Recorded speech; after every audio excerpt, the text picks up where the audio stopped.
welcome to the City Manager's Report.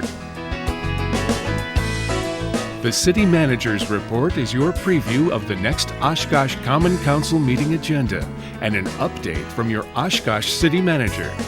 Your hosts, Emily Mikowski of Oshkosh Community Media and City Manager Mark Roloff.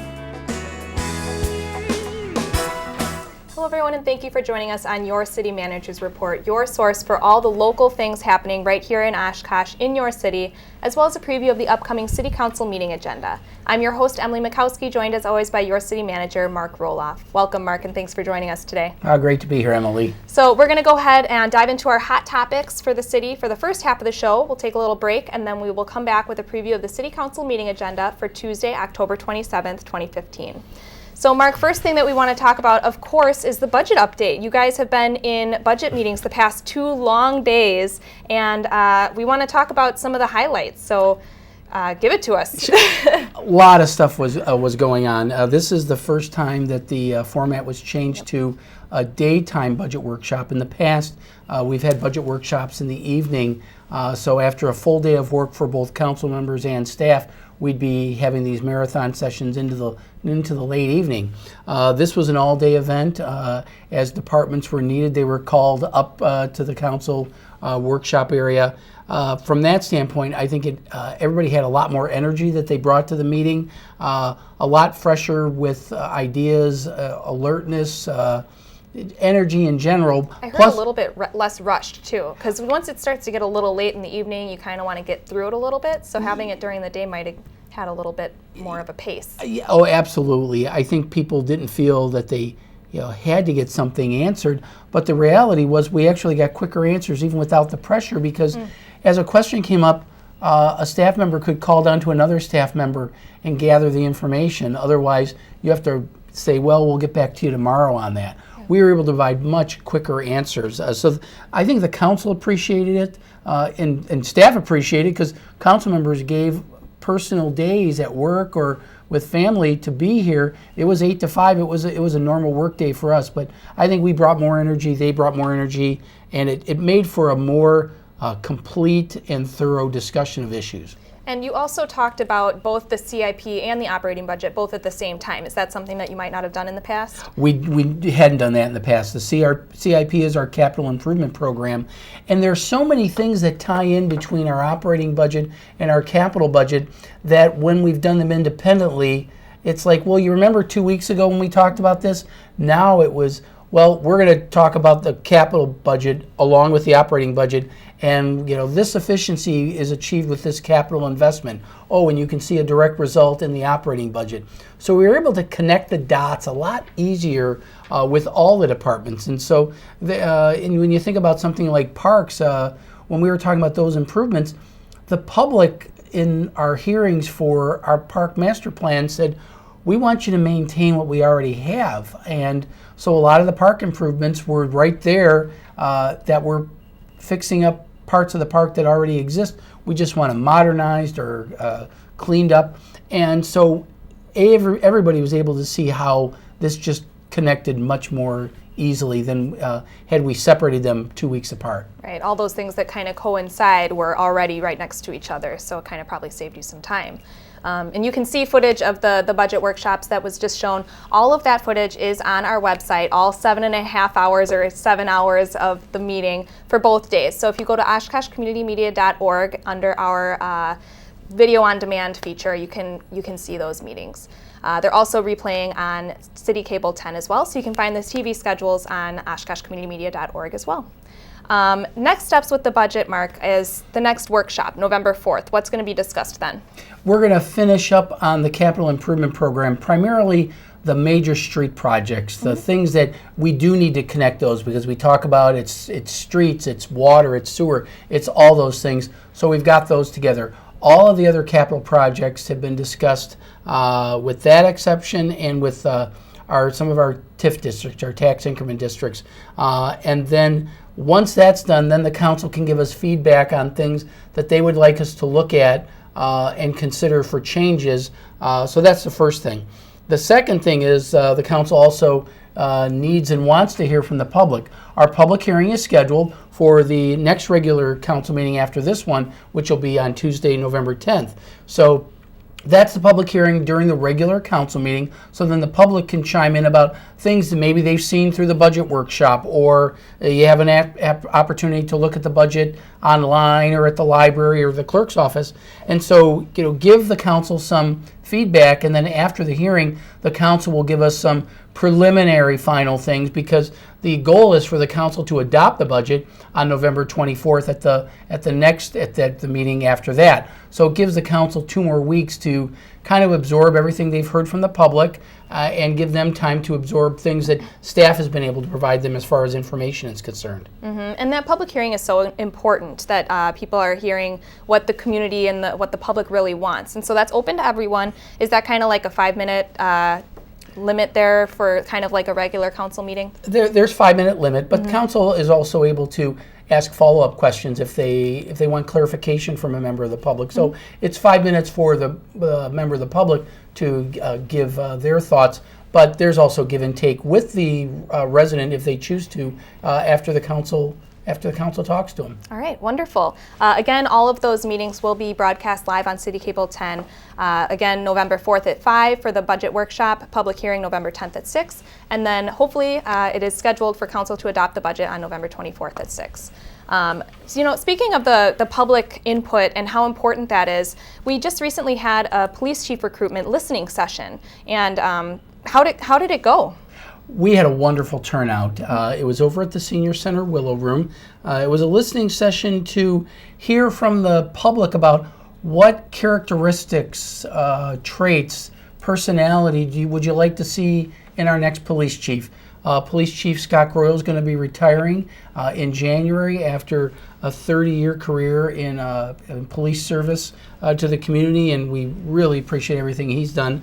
And so it was, what do we want to see next? What areas are out there that we would like to see? And again, that was open to everyone. You had a pretty good turnout. Were there any kind of common themes or concerns that people were bringing up throughout that? A lot of good common themes. Great amount of support for continuing our community neighborhood involvement and get the community engaged. Have them get to know our police. The motto of the police department is get to know us before you need us. And that whole theme was there. We had members of the general public that came and spoke, members of our educational institutions about the partnership. So partnerships and collaborations were real key. We had employees come and talk about improved employee engagement. And so those were all things that you want to hear those types of things, because that's the type of super person we're looking for in our next police chief. And they said we want to see a lot of the same visions and priorities that Chief Scott Groyle had in our next chief. And I think Chief Groyle would agree. You want to always improve and do better than you did before. And I think over the years that Chief Groyle was chief, you saw continuous improvement. And we're just taking off from where the chief's going to leave us off and just keep us catapulting further and further. And I think that was evident in the listening session as you were briefing me before the show. It was a lot of people are happy with the services that they're getting and they want to continue that. And that's what they're concerned about, is that once Chief Groyle does retire, they don't want those things to stop. And so they're coming and voicing their concern about that. So it's great to hear the constructive comments on that. Oh, absolutely. Yes. As far as the hiring process, I know we talked about this a little bit when we had first talked about Chief Groyle retiring, but maybe you can review for us how it all works. Who's really truly responsible for recruiting and selecting the new police chief? A lot of people don't understand this. Even though the police chief reports to me as the city manager, by state statute, police and fire chiefs are selected by a citizen board, which is our Police and Fire Commission. They adopt the guidelines for recruitment and selection of our next police chief. It's 5 general citizens who are appointed by the council, and that's their sole role, is to approve the hiring process, not only for our chiefs but all of our police and fire employees. So it's a kind of a civil service commission for police and fire. And in addition to that, they have gotten together a few panels to help them as well. Maybe you can kind of go through, there's 3 different panels. Sure. Well, they recognize, the Police and Fire Commission recognizes that citizen input is so important, and just overall input. And so they've created 3 panels in addition to their interview panel themselves. And these panels will interview the final candidates with a certain twist or approach to it. There's an employee committee which will consist of city employees both inside and outside the police department, because the police department has a lot of interaction with so many different departments, so many different employees. So you're going to have that group. The second panel is a peer technical committee, sort of a committee of peers and coworkers. I'm included in that group. That's my only shot at interviewing one of my future employees. But it's also it'll be Fire Chief Franz, so that because the interaction with police and fire is so close, as well as outside police professionals, people who will identify traits within the police department. Are they up on modern policing methods and the things that the neighbors talked about, wanting to see that philosophy, and whether you can extract that out of the candidate. And then finally, a community panel that consists of representatives of the business community, education, minority community, nonprofit. There are so many different groups that the police department and the police chief interact with that we need to hear from them. And it's such a diverse group, but it's so important that the Police and Fire Commission get that input. And it's very refreshing that the Police and Fire Commission isn't just saying, just send us the 5 best candidates, we'll interview them and tell you who we want. They're going to have each of these panels have separate interviews with the candidates. So this is going to be a meat grinder of a process for the chief candidates. And then all the panels will report back to the Police and Fire Commission about the relative strengths and weaknesses of all the candidates. And at that time, the Police and Fire Commission will make the final decision. And even though it's my employee and I don't have the final say, that's exactly the type of process you want. And so I'm very confident that the Police and Fire Commission, with this process, is going to get us the best possible candidate for the job. Yes, and good luck to those candidates. That is a very extensive process. Oh, you bet. So in addition to all of this, there will be a meet and greet for once they do narrow down to a few candidates. There will be the opportunity for the public to kind of interact and talk to them. And that is tentatively scheduled for November 16th. And we say tentatively because, you can't tell the future with the candidates and everything like that. Right. We want to know that we have a good number of candidates, and November 16th is the tentative date because the interviews are tentatively scheduled for the 17th. So this is the night before the interview to meet the community, have the community talk to them, and quite honestly see how they interact with the community, how interested they are in the different issues that people will talk to them about. It's unfortunate that they're going to be under the dome a little bit and being looked at, but the truth is that's the daily grind for a police chief. So they have to be ready to accept that and understand that community engagement and involvement is going to be crucial to their success. So I feel sorry for them, but I'm excited for them because I think it's going to give them a good way to be introduced to the community. Yes, and I trust that we'll find the perfect person with all of this process. So again, November 16th, tentatively, I believe they were going to be holding it at the Convention Center. So more information to come on that. Mark, next thing we want to talk about, it's October. It's the end of October, which is the end of Fire Prevention Month. The Oshkosh Fire Department has been throughout the community doing different things with students and fire detectors and things like that. So we just wanted to kind of take note, and they had some special recognition for their detector truck.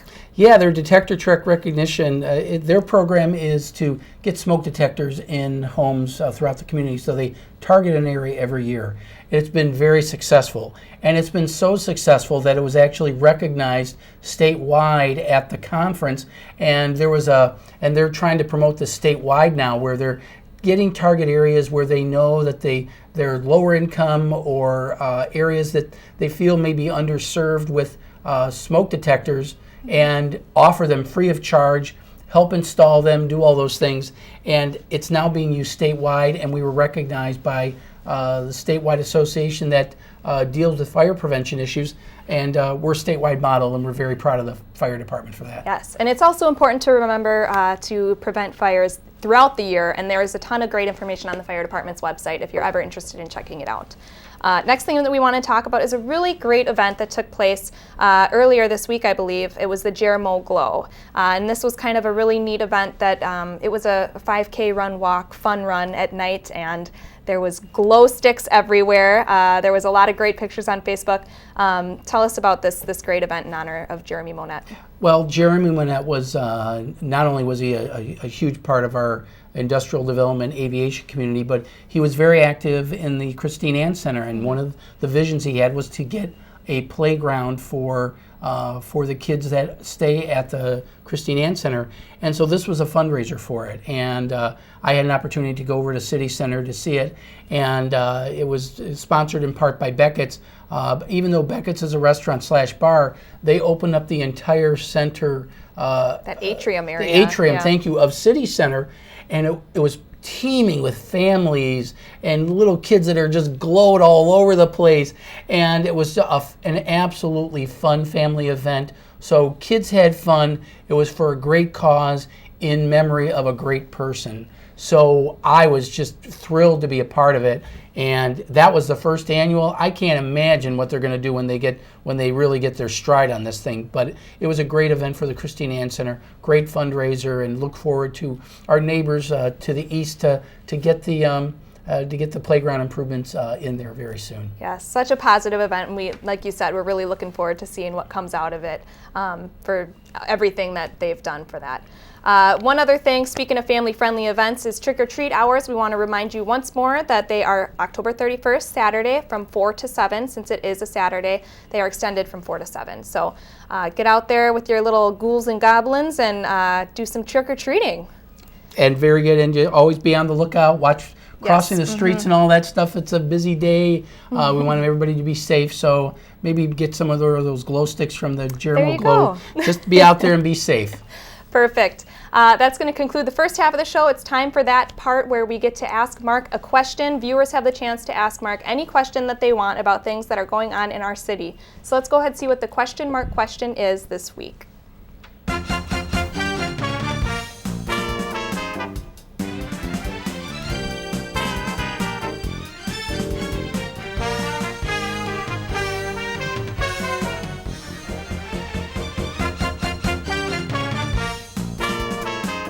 Mark, so the question this week is from Facebook, actually. I put out a request on Facebook to ask some questions to you. The question this week is dealing with neighborhood associations. The exact question is, what is the process to start a neighborhood association in Oshkosh? Well, it's pretty easy. All you need to do is call our Planning Services Division. Ask for Elizabeth or Alexa, and there are two planners on staff that will walk you through the process. It does take some engagement from the community, but 236-5059, give Liz or Alexa a call. Tell them you're interested in starting a neighborhood association. They'll help you define the area you want to do and get some advice from you about people you think might be good individuals to help generate the neighborhood association. It will take a little volunteer time to be part of that process, but Liz and Alexa will walk you through the process and make it as easy as possible. And the neighborhood associations are doing wonderful things. The results are very great. So it doesn't matter. This is just one example of our neighborhoods, and we want them to be part of our neighborhood association. And just give us a call at 236-5059. And it's well worth it. We'll talk about it later on. I think there's an item in the agenda dealing with some of the neighborhood accomplishments. So 236-5059, Liz and Alexa will help you out. If you'd like to send a question to Mark, you can email it to questionmark@ci.oshkosh.wi.us. You can post it on our Facebook page, or you can even tweet us with the hashtag #questionmarkoshkosh, and he'll get an answer for you on the next episode of City Manager's Report. We're going to take a quick break, and when we come back, we'll dive into the City Council meeting agenda for Tuesday, October 27th. We'll be right back.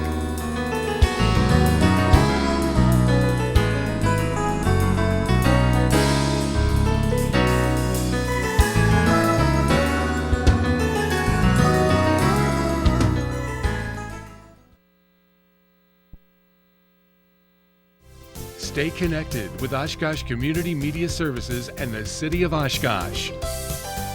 Find us on Facebook, Twitter, Pinterest, YouTube.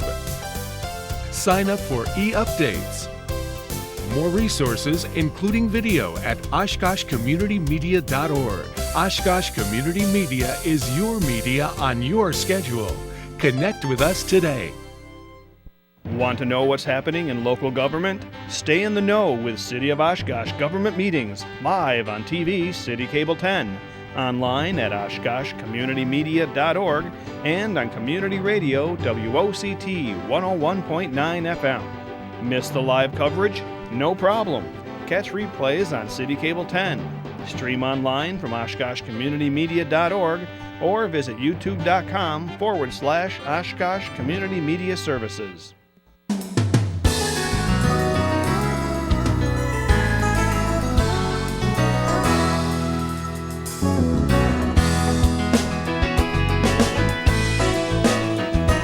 Welcome back to City Manager's Report. Thanks again for joining us. I'm your host, Emily Mikowski, joined by your City Manager, Mark Roloff.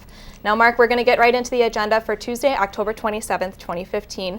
And the first thing that we want to talk about is the award bid for South Park restroom shelter construction for the Parks Department. That's to Cardinal Construction for $312,000. This is a long awaited improvement to South Park.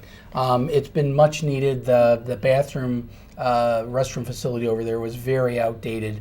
It had been subject to vandalism over the years and just old, and it needed to get replaced. So if you go over to South Park these days, you're going to see a big empty spot there because the restroom is gone. You can see the shelter in the background here, and the big shelter and then a small shelter, but the area where the restroom is now gone, and we're going to be replacing it with a restroom as well as a small shelter, because sometimes a big shelter is used by groups that have rented the park and everything, and if a family wants to go to a picnic or use the splash pad, you see how close the restroom area, the old restroom there is, right off of West 12th, right off of Georgia, and you see the splash pad over on the right. Well, if somebody wanted to have a picnic and go to the splash pad and the big shelter was taken, there really wasn't a good place to go. This way, we'll add the little shelter feature there. It's going to be a great addition, and I know the residents in the area who use the park, and all the park users throughout the community will enjoy the new facility.